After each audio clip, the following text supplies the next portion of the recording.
أعوذ بالله من الشيطان الرجيم. السلام عليكم ورحمة الله وبركاته. إن الحمد لله نحمده ونستعينه ونستغفره ونعوذ بالله من شرور أنفسنا ومن سيئات أعمالنا. من يهده الله فلا مضل له ومن يضلل فلا هادي له. أشهد أن لا إله إلا الله وحده لا شريك له وأشهد أن محمدا عبده ورسوله لا نبي بعده. اللهم صل على نبينا محمد وعلى آله وصحبه وأتباعه أجمعين. يا أيها الذين آمنوا اتقوا الله حق تقاته ولا تموتن إلا وأنتم مسلمون. أما بعد فإن أصدق الحديث كتاب الله وخير الهدي هدي محمد صلى الله عليه وسلم وشر الأمور محدثاتها وكل محدثة بدعة وكل بدعة ضلالة وكل ضلالة في النار. معاشر المسلمين والمسلمات رحمني ورحمكم الله. Segala puji bagi Allah Rabbul Alamin yang masih memberikan kepada kita berbagai nikmat dan karunia-Nya, dan nikmat yang terbesar yang telah Allah Subhanahu wa taala berikan kepada kita adalah nikmat berada di atas tauhid dan juga nikmat berada di atas sunnah Nabi sallallahu alaihi wasallam. Kemudian salawat dan salam kepada Rasulullah sallallahu alaihi wasallam dan seluruh para sahabatnya serta para pengikutnya sekalian. Ikhwani fillah rahimani wa rahimakumullah. Pada kesempatan malam hari ini kita akan membahas tentang bab mengenai larangan beribadah kepada Allah Subhanahu wa taala di depan kuburan seorang yang saleh. Terlebih lagi sampai-sampai ia menyembah kepada kuburan orang saleh tersebut. Babun ma jaa min at-taghlidhi fi man 'abada Allah 'inda qabri rajulin salihin fa kaifa idza 'abadah. Ikhwani wa akhwati fillah rahimani wa rahimakumullah. Sesungguhnya Allah Subhanahu wa taala menciptakan kita adalah untuk beribadah kepadanya dan untuk mentaatinya. Dan Allah Subhanahu wa taala mengingatkan kita dari bermaksiat kepada Allah Subhanahu wa taala dan menyelisihi perintah-perintahnya. Sungguh telah terdapat nas yang memberikan ancaman yang besar kepada orang-orang yang beribadah kepada Allah Subhanahu wa taala di depan kuburan orang yang saleh, yang mana tujuannya itu hanya kepada Allah Subhanahu wa taala.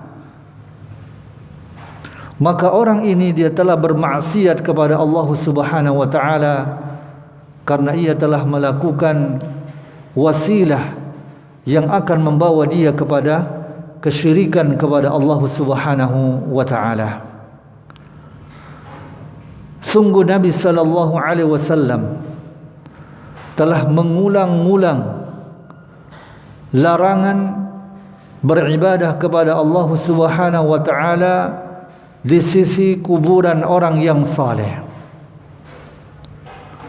Terlebih lagi sampai-sampai kuburan orang yang saleh ini disembah. Ikhwani fillah rahimani wa rahimakumullah. Beribadah kepada Allah Subhanahu wa taala di depan kuburan orang yang saleh ini adalah perkara yang terlarang. Sungguh Nabi sallallahu alaihi wasallam melarang dengan larangan yang keras melakukan perbuatan ini. Terlebih lagi sampai dia menyembah, beribadah kepada penghuni kubur. Karena menyembah, beribadah kepada penghuni kubur ini adalah merupakan syirik yang besar.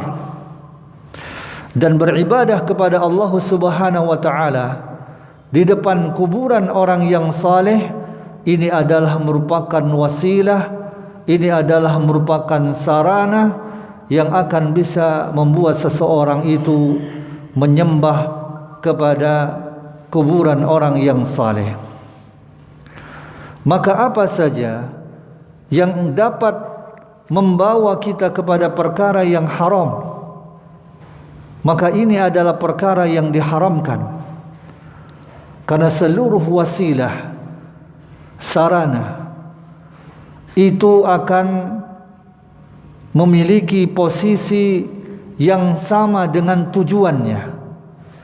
Jika tujuannya tersebut adalah perkara yang diharamkan oleh Allah Subhanahu wa taala, maka seluruh wasilah, jalan yang membawa kepada perkara yang diharamkan oleh Allah Subhanahu wa taala itu juga sama dengan hukum yang ada pada tujuan tersebut.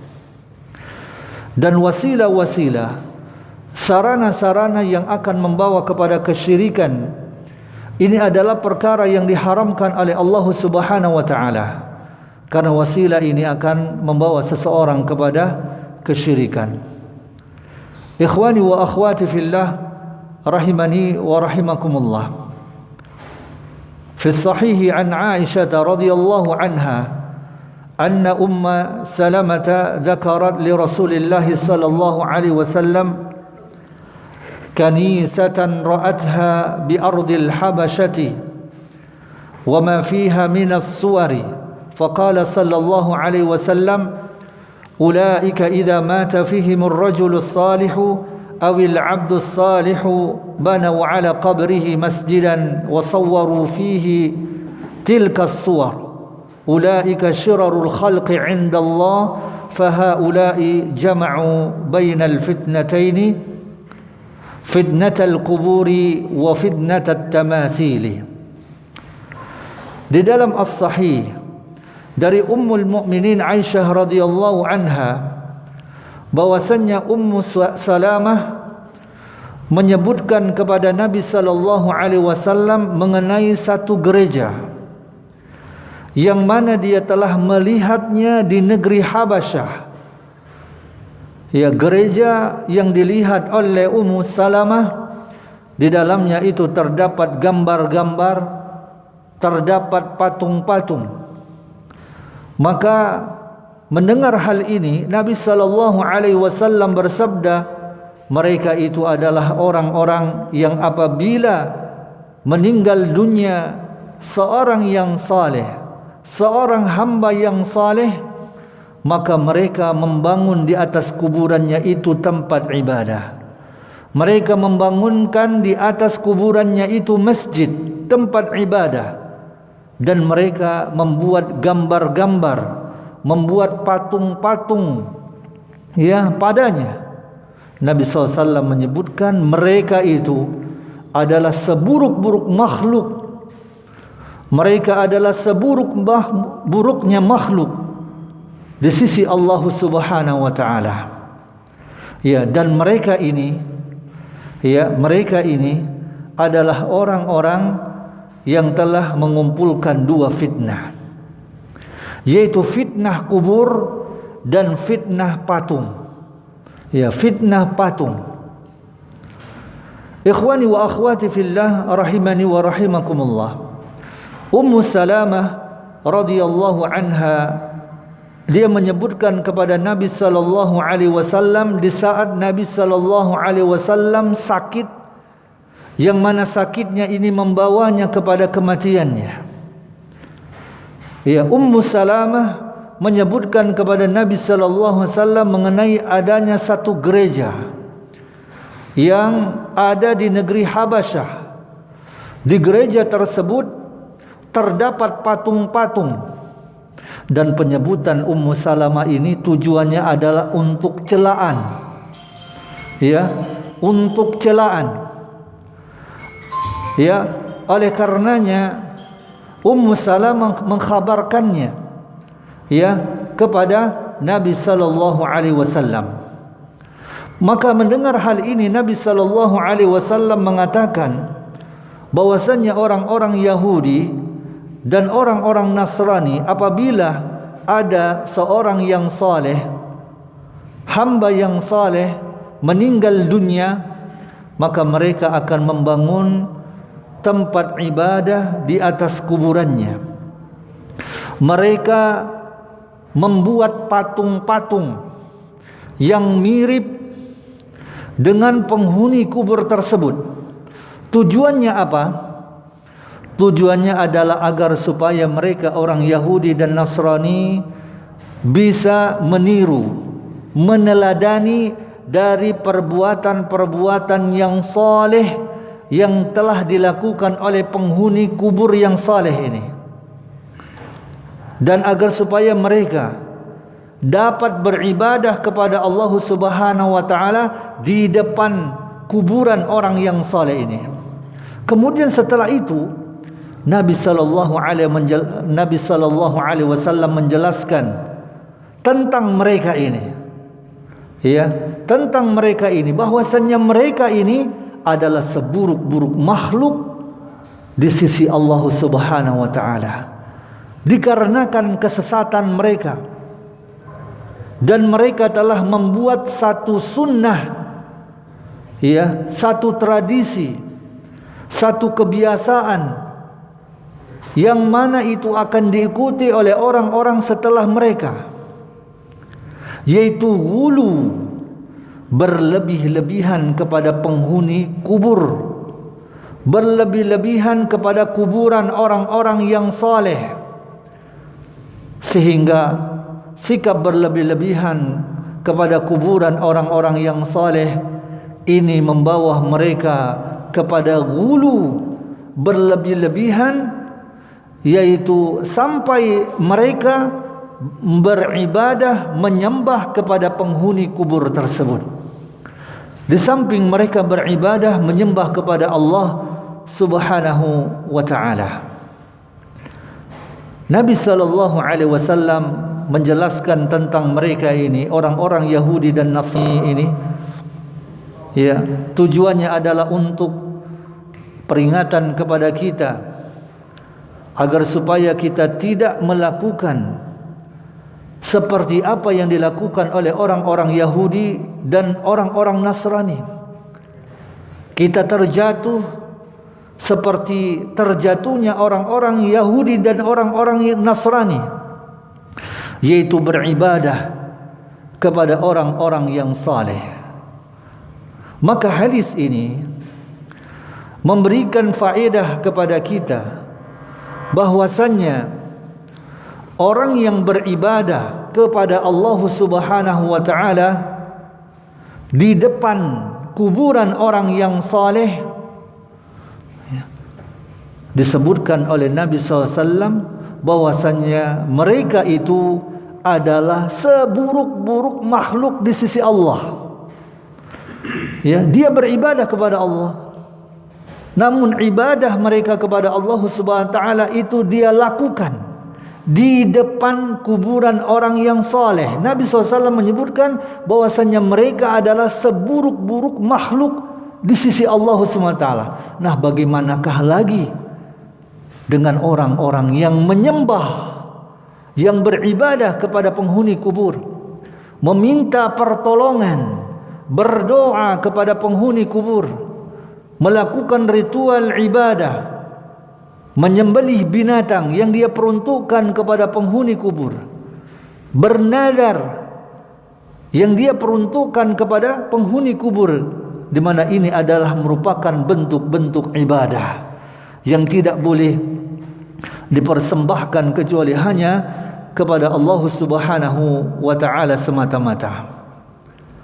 Nah, mereka ini yang telah membuat, ya, yang telah membangun gereja, sungguh mereka telah mengumpulkan dua fitnah yang mana kebanyakan manusia itu sesat disebabkan oleh dua fitnah ini.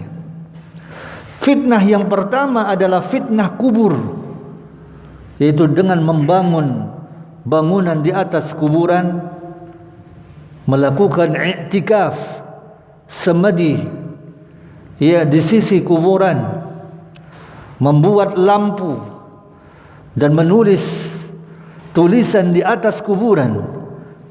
Ini adalah merupakan fitnah kubur. Kemudian fitnah yang kedua adalah fitnatut tamasil, yaitu fitnah patung-patung. Mereka membuat patung-patung yang berjisim, berbentuk, baik berbentuk manusia maupun dengan berbentuk hewan. Nah, dua fitnah ini yang telah mereka kumpulkan ini membuat sesat banyak di kalangan manusia. Nabi SAW telah melarang kaum muslimin untuk membangun bangunan di atas kuburan. Nabi SAW melarang untuk menggambar makhluk-makhluk yang hidup. Namun orang-orang yang jahil, mereka terfitnah dengan mengagungkan kuburan-kuburan orang-orang yang saleh, di mana mereka membangun di atas kuburan-kuburan orang yang saleh itu masjid-masjid. Padahal di dalam kaidah Islam bahwa masjid dan kuburan itu tidak boleh disatukan. Kuburan dan masjid itu harus dipisahkan, karena masjid adalah tempat ibadah kita kepada Allah, sedangkan kuburan itu adalah tempat di mana kita tidak boleh melakukan ibadah kepada Allah. Tempat-tempat yang mana kita dilarang untuk melaksanakan ibadah, melaksanakan salat, salah satunya adalah di kuburan. Oleh karenanya tidak boleh disatukan antara masjid dengan kuburan. Mereka membangun di atas kuburan-kuburan tersebut masjid-masjid dan membuat patung-patung orang-orang yang saleh padanya, dan ini membawa mereka kepada perbuatan ibadah penyembahan kepada kuburan-kuburan orang saleh itu. Dan ini bisa kita lihat dengan apa? Mereka beristighasah, meminta pertolongan, meminta bantuan kepada penghuni-penghuni kubur yang mereka yakini sebagai orang-orang yang saleh. Ikhwani wa akhwati fillah, rahimani wa rahimakumullah. Sesungguhnya fitnah kubur ini seperti fitnah berhala, dan bahkan fitnah kubur itu lebih dahsyat daripada fitnah berhala. Karena sesungguhnya kesyirikan yang disebabkan kuburan orang yang saleh, yang mana diyakini bahwasannya orang yang saleh ini adalah orang yang saleh, orang yang begitu dekat dengan Allah Subhanahu wa taala, itu sangat lebih dekat kepada jiwa-jiwa kita daripada kesyirikan yang bersumber daripada berhala-berhala. Kesyirikan yang disebabkan kuburan itu lebih dekat kepada jiwa kita daripada kesyirikan penyembahan kepada bebatuan, kepada pepohonan, kayu dan sebagainya. Oleh karenanya jemaah yang dimuliakan Allah Subhanahu wa taala, kita mendapati dari ahlus syirk, mereka-mereka yang melakukan kesyirikan kepada Allah, mereka merendahkan diri mereka, mereka khusyuk di hadapan kuburan orang-orang yang saleh, dan itu tidak terjadi ketika mereka berada di Baitullah, ketika mereka berada di Masjid Allah, di mana mereka bersumpah dengan nama-nama orang yang saleh, berdoa meminta kepada orang-orang yang saleh di saat mereka mendapatkan kesulitan menyembelih binatang, bernadar yang mereka peruntukkan kepada orang yang saleh. Mereka menginfakkan harta benda mereka yang mereka tujukan adalah untuk kuburan orang yang saleh ini.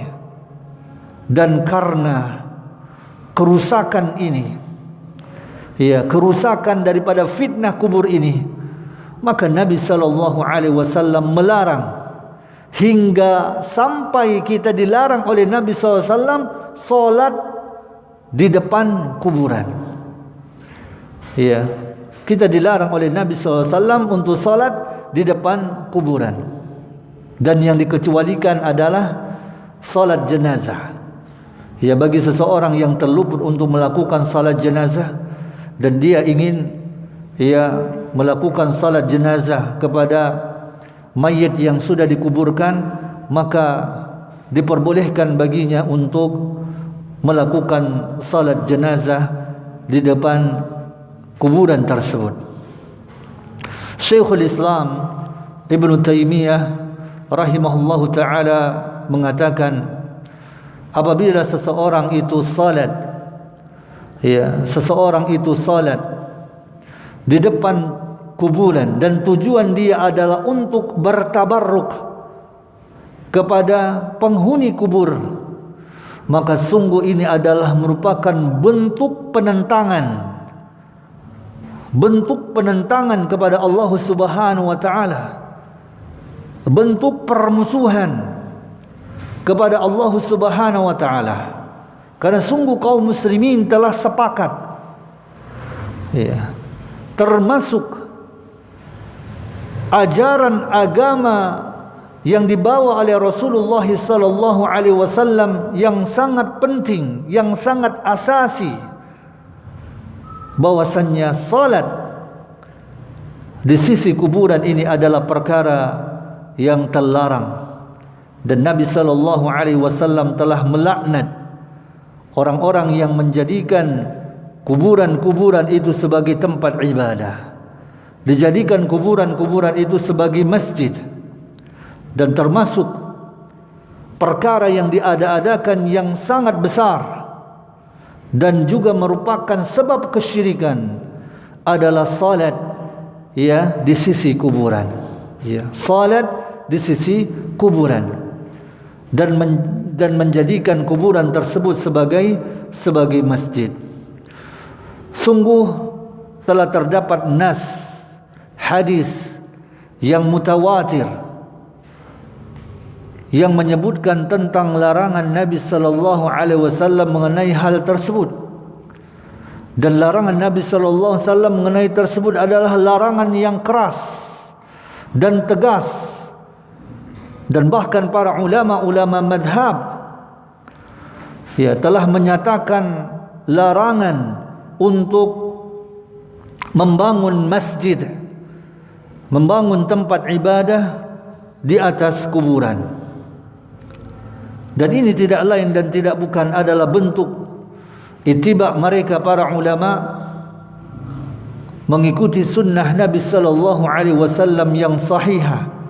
Dan bahkan mereka para ulama madhab telah menyatakan keharaman daripada perbuatan tersebut.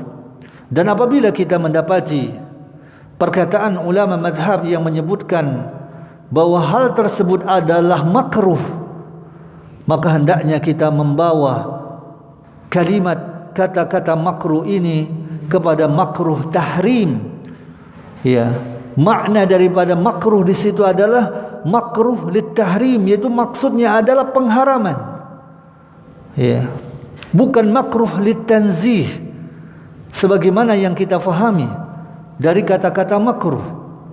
Akan tetapi apa yang disebutkan oleh para ulama bahwasanya perbuatan tersebut adalah makruh, maka hendaknya ini kita bawa kepada makna makruh litahrim, yaitu maksudnya adalah pengharaman. Dan ini adalah bentuk baik sangka kita kepada para ulama, di mana tidaklah boleh kita menyangka bahwasanya mereka para ulama itu membolehkan perbuatan tersebut Padahal terdapat hadis yang mutawatir yang melarang perbuatan tersebut, dan Nabi sallallahu alaihi wasallam melaknat orang-orang yang melakukannya. Ikhwani wa akhwati fillah rahimani wa rahimakumullah. Sungguh Nabi sallallahu alaihi wasallam telah menjaga tauhid ini, dan begitu besarnya kecintaan dan kasih sayang Nabi sallallahu alaihi wasallam kepada umatnya, dan begitu semangatnya Rasulullah sallallahu alaihi wasallam untuk memberikan petunjuk kepada umatnya hingga sampai pada waktu-waktu yang sangat sulit bagi Nabi. Saat-saat ajal itu dekat dengan Nabi sallallahu alaihi wasallam. Ketika malakul maut akan mencabut nyawa Rasulullah sallallahu alaihi wasallam, namun begitu semangatnya Nabi sallallahu alaihi wasallam walaupun dalam keadaan yang sangat sulit seperti itu, begitu menjaganya Rasulullah sallallahu alaihi wasallam akan kemurnian tauhid ini, sebagaimana yang telah disebutkan oleh Ummul Mukminin Aisyah radhiyallahu anha, bahwasannya Rasulullah sallallahu alaihi wasallam di saat beliau sakit, yang mana sakit ini membawa ia kepada kematiannya, bahwa di saat itu Nabi sallallahu alaihi wasallam menghempaskan kain di wajahnya. Maka ketika ia sedih, maka dia menyingkapkan kain tersebut. Lalu kemudian Nabi sallallahu alaihi wasallam bersabda, la'natullah 'alal yahudi wan nasara ittakhadhu qubur anbiya'ihim masajid. Nabi sallallahu alaihi wasallam bersabda, laknat Allah, semoga Allah melaknat orang-orang Yahudi dan Nasrani, di mana mereka telah menjadikan kuburan para nabi mereka itu sebagai masjid, sebagai tempat ibadah. Di mana Nabi sallallahu alaihi wasallam yuhadziru ma sana'u, memperingatkan atas apa-apa yang mereka perbuat. Ikhwani fillah rahimani wa rahimakumullah jami'an. Rasulullah sallallahu alaihi wasallam mengkhawatirkan umatnya, yaitu kaum muslimin, mengkhawatirkan mereka terjatuh kepada kesesatan setelah wafatnya Rasulullah sallallahu alaihi wasallam. Dan kesesatan tersebut adalah dengan apa?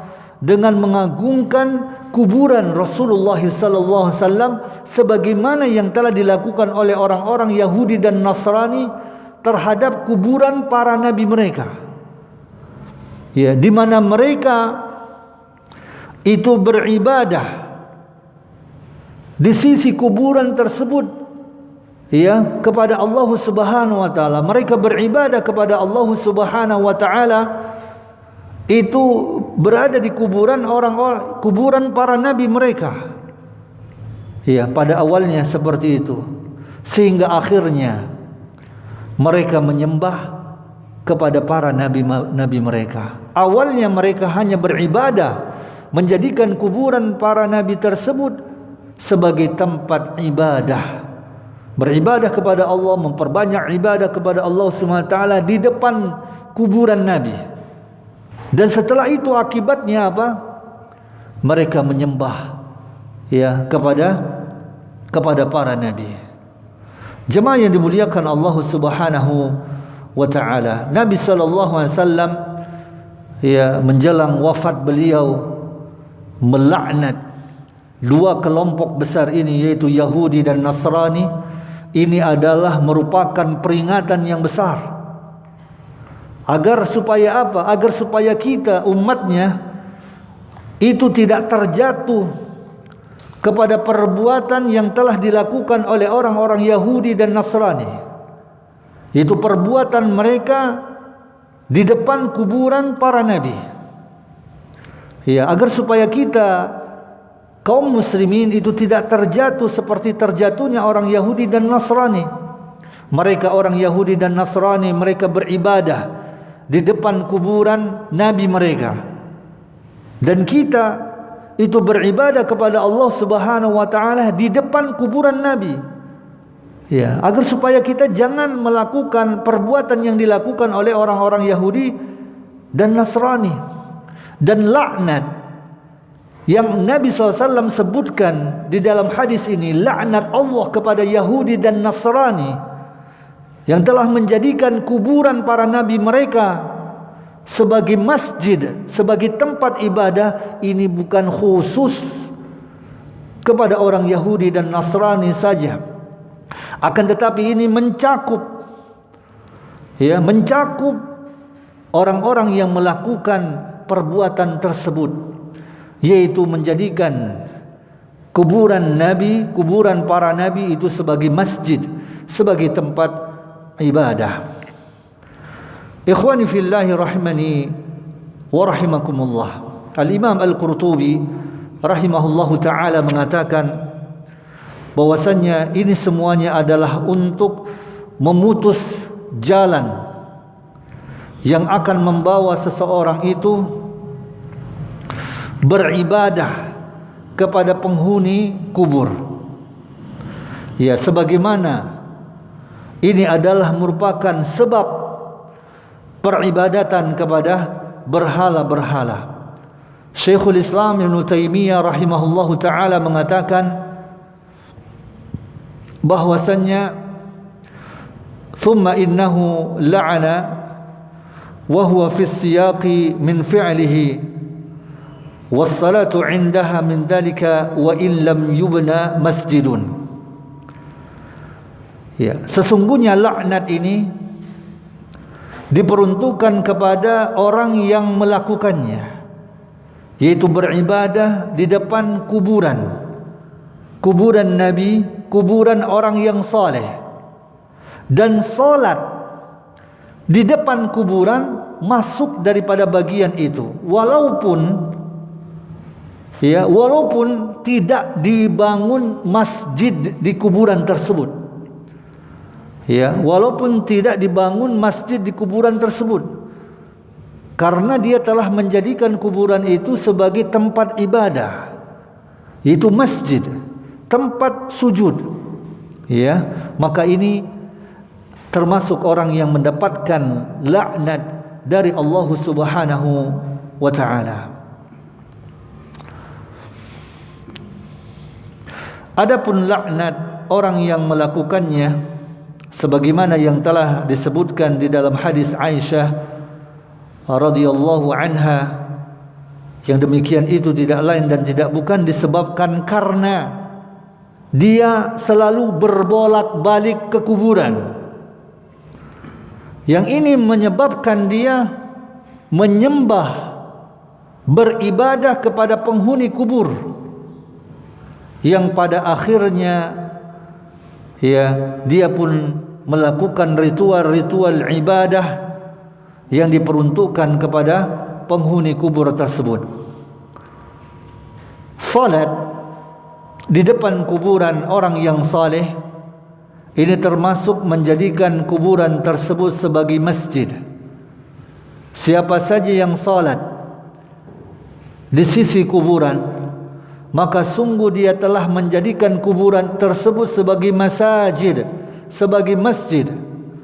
Maka dia termasuk orang yang mendapatkan laknat Rasulullah sallallahu alaihi wasallam.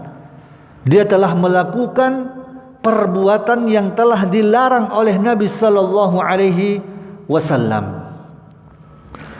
Ikhwani fillahi rahimani wa rahimakumullahu jami'an.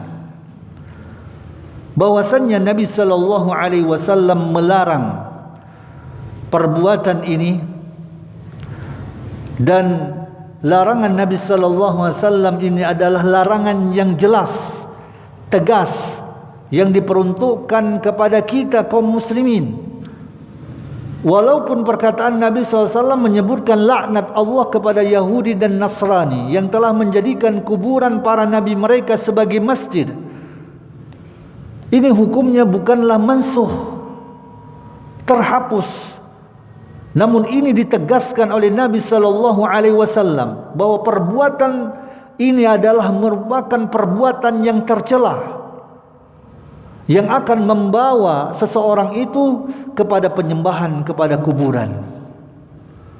Ya, Nabi melaknat orang-orang yang menjadikan beribadah, menjadikan kuburan sebagai masjid. Maksudnya dia beribadah kepada Allah Subhanahu wa taala di sisi kuburan.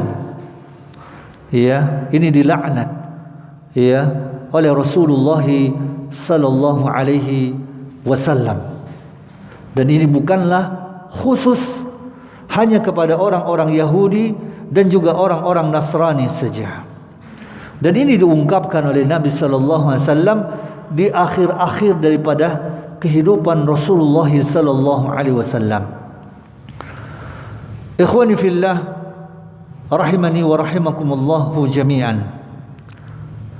Ketika Rasulullah sallallahu alaihi wasallam wafat, maka wasiat Nabi sallallahu alaihi wasallam ini diamalkan oleh para sahabat. Dan para sahabat mereka adalah satu generasi yang betul-betul bersungguh-sungguh untuk menjaga kemurnian tauhid dan menjelaskan kepada umat ini akan bahaya kesyirikan, dan juga menjelaskan kepada umat ini mengenai wasilah-wasilah, jalan-jalan yang bisa membawa mereka kepada kesyirikan kepada Allah Subhanahu wa taala. Mereka para sahabat, mereka telah mengilmui, telah mengetahui tentang wasiat ini. Mereka telah mengamalkan apa yang diperingatkan oleh Rasulullah sallallahu alaihi wasallam. Mereka mengamalkan apa yang telah diperingatkan oleh Rasulullah sallallahu alaihi wasallam agar supaya jangan menjadikan kuburan itu sebagai masjid, sebagai tempat ibadah. Maka karenanya ketika Nabi sallallahu alaihi wasallam wafat, mereka para sahabat itu tidaklah meninggikan kuburan Rasulullah sallallahu alaihi wasallam, dan para sahabat tidak menguburkan Nabi Muhammad SAW di luar rumahnya. Dan juga tidak dikuburkan bersama dengan kuburan para sahabat yang lainnya, yaitu di Baqi. Akan tetapi mereka para sahabat menguburkan Nabi Muhammad SAW itu di rumahnya, yaitu di rumah Ummul Mukminin Aisyah radhiyallahu anha. Dan itu disebabkan karena dua hal. Yang pertama adalah kekhawatiran para sahabat, di mana nantinya kuburan Nabi sallallahu alaihi wasallam itu dijadikan sebagai masjid, dijadikan sebagai tempat ibadah, dan ini akan membawa mereka kepada peribadatan kepada Nabi Muhammad SAW. Oleh karenanya para sahabat itu menguburkan Nabi Muhammad SAW di dalam rumah Ummul Mukminin Aisyah radhiyallahu anha. Dan Allah Subhanahu wa taala telah menjaga kuburan Nabi Muhammad sallallahu alaihi wasallam dan tidak dijadikan sebagai masjid. Dan Allah Subhanahu wa taala telah mengabulkan doa Nabi Muhammad sallallahu alaihi wasallam, Allahumma la taj'al qabri wathanan yu'bad. Wahai Allah, janganlah engkau jadikan kuburanku itu sebagai berhala yang disembah. Ini yang pertama, kekhawatiran sahabat yang nantinya kuburan Nabi sallallahu alaihi wasallam itu dijadikan sebagai masjid, sebagai tempat ibadah. Mereka melakukan ibadah kepada Allah SWT di depan kuburan Nabi, yang nanti akhirnya ini akan bisa menyebabkan mereka menyembah kepada Nabi Muhammad sallallahu alaihi wasallam. Kemudian yang kedua, alasan yang kedua, mereka menguburkan Nabi Muhammad SAW di rumah Ummul Mukminin Aisyah radhiyallahu anha adalah bahwasannya termasuk sunnatullah kepada para nabi-nabinya adalah bahwasanya mereka para nabi itu dikuburkan di tempat mereka meninggal dunia. Dan Nabi Muhammad sallallahu alaihi wasallam itu meninggal dunia di rumah Ummul Mukminin Aisyah radhiyallahu anha. Ikhwani fillah rahimani wa rahimakumullah jami'an. Al-Imam Al-Qurtubi rahimahullahu taala menyebutkan bahwasannya sungguh kaum muslimin telah bersungguh-sungguh dan berusaha keras untuk menutup pintu pada kuburan Nabi sallallahu alaihi wasallam, di mana mereka telah membuat dinding-dinding untuk kuburan Nabi Muhammad sallallahu alaihi wasallam. Mereka menutup pintu padanya dan menutup jalan masuk ke kuburan Nabi Muhammad sallallahu alaihi wasallam, dan itu mengelilingi kuburan Rasulullah sallallahu alaihi wasallam. Tujuannya tidak lain dan tidak bukan adalah agar supaya tidak menjadikan kuburan Nabi sallallahu alaihi wasallam itu sebagai kiblat mereka ketika mereka melaksanakan salat.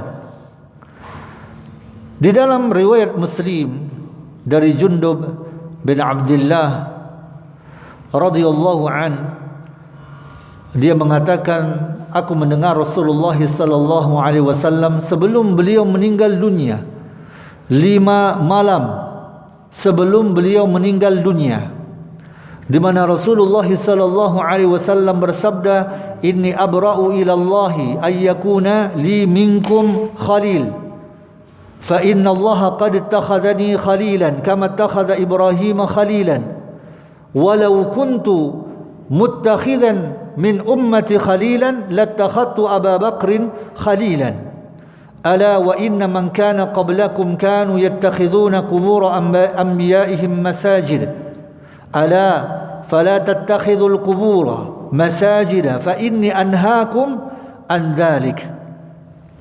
Nabi sallallahu alaihi wasallam bersabda, aku berlepas diri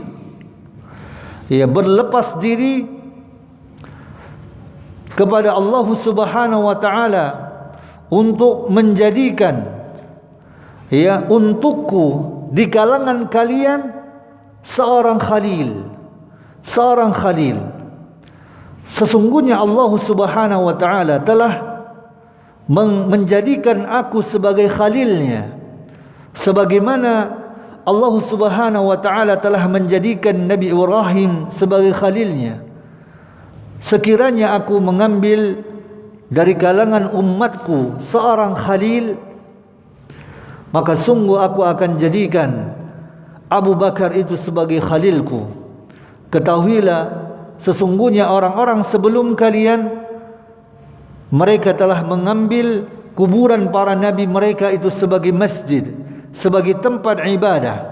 Ketahuilah, janganlah kalian mengambil kuburan, menjadikan kuburan itu sebagai masjid, sebagai tempat ibadah. Sungguh aku melarang kalian dari perbuatan tersebut. Nah, Nabi sallallahu alaihi wasallam telah mengkhabarkan 5 malam sebelum kewafatan Rasulullah sallallahu alaihi wasallam, di mana ia berlepas diri untuk menjadikan seorang pun dari umatnya seorang khalil. Kenapa? Karena hati Nabi sallallahu alaihi wasallam itu sudah dipenuhi dengan kecintaan kepada Allah, sudah dipenuhi dengan pengagungan dan ma'rifah kepada Allah Subhanahu wa taala. Maka tidak ada ruang bagi hati Nabi sallallahu alaihi wasallam untuk menjadikan di kalangan umatnya itu sebagai khalil bagi Nabi Muhammad sallallahu alaihi wasallam, karena hatinya itu telah dipenuhi kecintaan, pengagungan dan pengenalan kepada Allah Subhanahu wa taala. Dan Nabi sallallahu alaihi wasallam itu telah mencapai derajat Khalilur Rahman. Mencapai khullah, derajat khalil, kekasih Allah Subhanahu wa taala. Ya, dan tingkatan khalil itu lebih tinggi dari habib. Ya, mahabbah itu lebih tinggi. Dan Nabi Muhammad sallallahu alaihi wasallam itu adalah Khalilur Rahman. Ya, sebagaimana yang telah diperoleh oleh Nabi Ibrahim alaihi salatu wassalam. Dan Khalil ini adalah merupakan derajat yang dikhususkan untuk dua nabi saja, dua nabi yang mulia, yaitu Nabi Muhammad sallallahu alaihi wasallam dan Nabi Ibrahim alaihi salatu wassalam. Ya, adapun mahabbah, ya, mahabbah itu umum diperuntukkan kepada seluruh para rasul dan juga seluruh orang-orang yang beriman, karena Allah Subhanahu wa taala mencintai mereka dan mereka mencintai Allah Subhanahu wa taala. Dan Nabi sallallahu alaihi wasallam menjelaskan bahawa sekiranya dia mengambil dari kalangan umatnya seorang khalil, maka Nabi Muhammad sallallahu alaihi wasallam akan mengambil Abu Bakar itu sebagai khalilnya.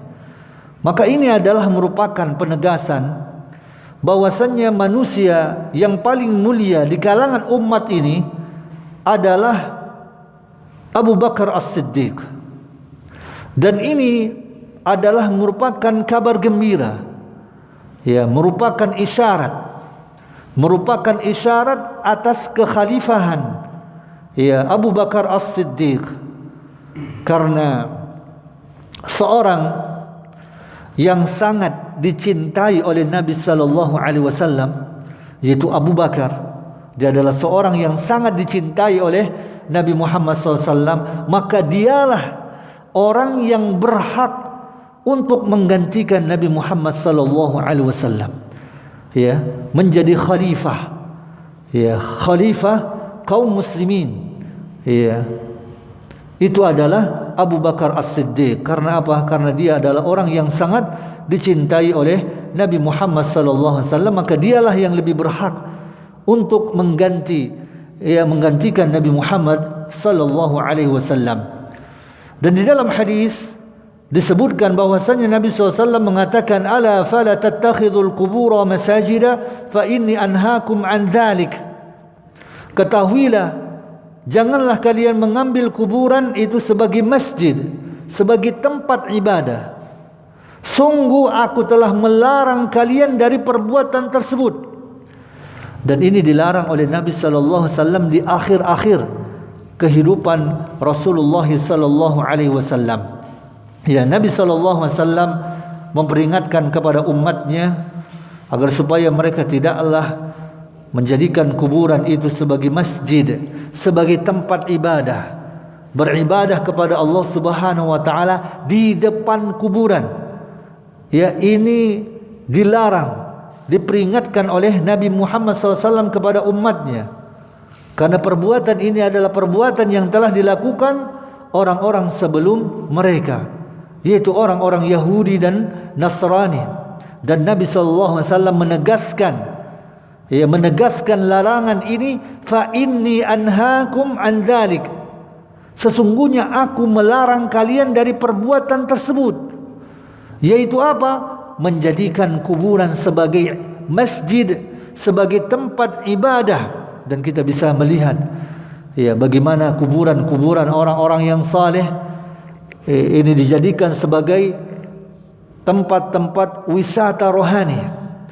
Mereka melakukan ibadah-ibadah di kuburan tersebut. Terkhusus lagi, banyak sekali yang dilakukan oleh sebagian kaum muslimin. Mereka melakukan ibadah-ibadah di hari-hari haul, hari-hari yaitu hari kematian tuan guru. Ya, mereka melakukan ibadah-ibadah kepada Allah Subhanahu wa taala, berzikir kepada Allah Subhanahu wa taala di depan kuburan syekh tersebut. Maka ini perbuatan yang seperti ini adalah perbuatan yang menjadikan kuburan sebagai masjid, sebagai tempat ibadah, yang mana ini akan bisa membawa seseorang itu kepada peribadatan, penyembahan kepada penghuni kubur. Dan ini telah terjadi. Bagaimana kita dapati? Ya, sebagian dari kalangan kiai-kiai dan juga ustadz-ustadz yang membolehkan untuk beristighatsah, untuk meminta pertolongan, untuk berdoa yang ditujukan bukan kepada Allah Subhanahu wa taala, akan tetapi ditujukan kepada penghuni kubur. Ya, kepada penghuni kubur, yaitu orang-orang yang saleh, yang mana orang-orang yang saleh ini akan bisa, mereka yakini bisa menjawab daripada doa-doa mereka. Maka perbuatan yang seperti ini adalah bentuk peribadatan kepada penghuni kubur. Jemaah yang dimuliakan Allah Subhanahu wa taala, maka ini menunjukkan kepada kita bahwasannya hadis ini mengisyaratkan larangan menjadikan kuburan ini sebagai tempat ibadah. Ya. Dan ini bisa dilihat ya dengan 3 sisi. Yang pertama adalah celaan Nabi sallallahu alaihi wasallam terhadap perbuatan ini yang telah dilakukan oleh orang-orang sebelum kita, yaitu orang-orang Yahudi dan Nasrani. Nabi SAW mencela mereka ini, mencela perbuatan mereka. Yang kedua, peringatan Nabi SAW ya, agar supaya tidak menjadikan kuburan sebagai masjid, sebagai tempat ibadah. Kemudian yang ketiga, ya, perkataan Nabi SAW yang terdapat di dalam hadis ini, yaitu fa inni anhaakum an dzalik, aku melarang kalian dari perbuatan tersebut. Ya, dan ini adalah larangan yang tegas dari Nabi sallallahu alaihi wasallam, nasihat Nabi sallallahu alaihi wasallam kepada kita umatnya, ya, agar supaya kita tidak terjatuh kepada perbuatan yang telah dilakukan oleh orang-orang Yahudi dan Nasrani, dan juga agar supaya kita tidak terjatuh kepada perkara yang lebih besar lagi, yaitu peribadatan kepada penghuni kubur. Di dalam riwayat yang telah disebutkan oleh Al-Imam Ahmad dengan sanad jayyid dari Abdullah ibn Mas'ud radhiyallahu an secara marfu, bahwasanya Nabi sallallahu alaihi wasallam bersabda, inna min syirarin nas man tudrikuhumus saa'ah wa hum ahya walladzina yattakhidhuna al-qubur masajid. Nabi sallallahu alaihi wasallam bersabda, sesungguhnya termasuk manusia yang paling buruk mereka adalah orang-orang yang menjumpai hari kiamat sedangkan mereka dalam keadaan hidup. Dan manusia yang paling terburuk, kata Nabi SAW, mereka-mereka yang telah menjadikan kuburan sebagai masjid, menjadikan kuburan itu sebagai tempat ibadah. Nah, di dalam hadis ini Nabi SAW mengkhabarkan kepada kita bahwa di akhir zaman kebaikan dan juga orang-orang yang melakukan kebaikan itu akan hilang. Tidak ada yang tersisa kecuali manusia yang paling buruk, dan mereka adalah orang-orang yang akan berjumpa dengan hari kiamat. Ya, dan sebelum itu akan tampak ya dari tanda-tanda kiamat munculnya dabbah, ya, itu didahului dengan munculnya dabbah, binatang melata, kemudian terbitnya matahari dari sebelah barat.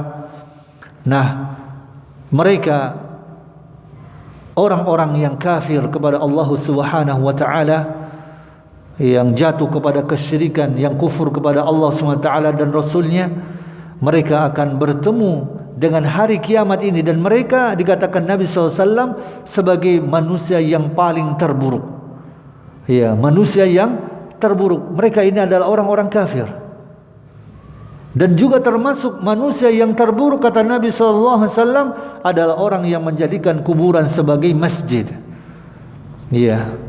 Dan salah satu bentuk, ya, dikatakan menjadikan kuburan sebagai masjid adalah membangun di atas kuburan tersebut adalah masjid, yaitu menyatukan antara masjid dengan kuburan, menjadikan kuburan itu sebagai tempat ibadah, solat, berzikir, berdoa, dengan adanya persangkaan bahwasannya melakukan ibadah di kuburan tersebut ini akan bisa mengabulkan terkabulnya doa, untuk mendapatkan kemuliaan, mengharapkan keberkahan, maka yang seperti ini adalah merupakan menjadikan kuburan sebagai masjid, walaupun juga tidak dibangun masjid di kuburan tersebut. Kalau dia melakukan ibadah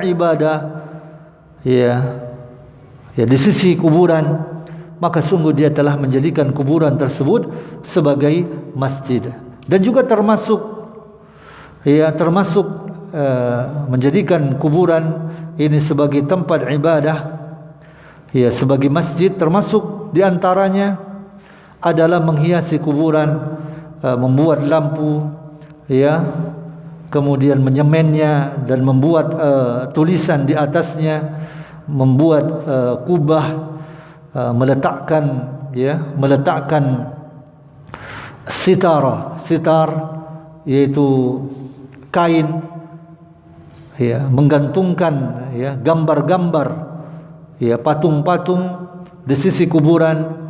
Dan juga termasuk adalah berkhidmat, melayani orang-orang yang berziarah kepadanya, memberikan uang kepada juru kunci yang menjaga kuburan tersebut. Maka ini semuanya adalah merupakan wasilah yang akan membawa kepada kesyirikan dan peribadatan kepada penghuni kubur. Dan termasuk salah satu keterasingan Islam yang dibawa oleh Nabi Muhammad SAW, bahwasannya perkara yang diharamkan ini banyak dilakukan oleh kaum muslimin. Ini banyak dilakukan oleh kaum muslimin, di mana mereka meyakini bahwasannya perbuatan tersebut itu dapat mendekatkan diri mereka kepada Allah. Padahal apa yang mereka lakukan ini adalah merupakan maksiat yang sangat besar. Sungguh disebabkan membuat bangunan di atas kuburan terjadi kerusakan yang sangat besar, dan hanya Allah Subhanahu wa taala yang mengetahuinya. Dan tidak ada seorang pun yang di dalam hatinya keimanan kepada Allah Subhanahu wa taala itu marah karena Allah Subhanahu wa taala dari perbuatan ini. Sungguh Rasulullah sallallahu alaihi wasallam telah mengingatkan umatnya, memperingatkan umatnya sebelum beliau meninggal dunia, untuk menutup jalan menuju kepada kesyirikan kepada Allah Subhanahu wa taala. Dan sungguh telah terjadi pada kebanyakan orang-orang yang menisbatkan dirinya kepada Islam pada perkara-perkara yang telah diperingatkan oleh Nabi Muhammad sallallahu alaihi wasallam, dengan banyaknya kesyirikan dan juga banyaknya orang-orang yang mengajak kepada kesyirikan, yaitu mengajak penyembahan kepada kuburan. Dan ini adalah perkara yang lebih berbahaya daripada fitnah timsal, fitnah patung-patung. Karena melalui fitnah kubur ini banyak sekali terjatuh dari kalangan kaum muslimin yang menisbatkan diri mereka kepada Islam, jatuh kepada kesyirikan yang besar ini. Jemaah yang dimuliakan Allah Subhanahu wa taala, mungkin ini saja yang bisa kami sampaikan mengenai pembahasan tentang larangan yang keras dari Nabi sallallahu alaihi wasallam untuk melakukan ibadah di depan kuburan orang yang saleh. Terlebih lagi sampai-sampai dia beribadah yang dia tujukan ibadah tersebut kepada penghuni kubur, Yang ini adalah merupakan syirik yang besar. Ya, dan beribadah kepada Allah SWT di depan kuburan orang yang saleh, ini dikatakan oleh Nabi SAW adalah makhluk yang paling terburuk. Nah, bagaimanakah lagi dengan orang-orang yang menyembah kepada penghuni kubur, terlebih lagi sampai dia membolehkan untuk beribadah kepada penghuni kubur dengan cara apa? Meminta pertolongan, beristighosa, berdoa ya kepada penghuni kubur. Jemaah yang dimuliakan Allah SWT, mungkin ini saja yang bisa kami sampaikan dalam pembahasan ini. Lebih dan kurang kami mohon maaf. Wa sallallahu ala nabiyyina Muhammad wa ala alihi wa sahbihi wa sallam. Wassalamu alaikum warahmatullahi wabarakatuh.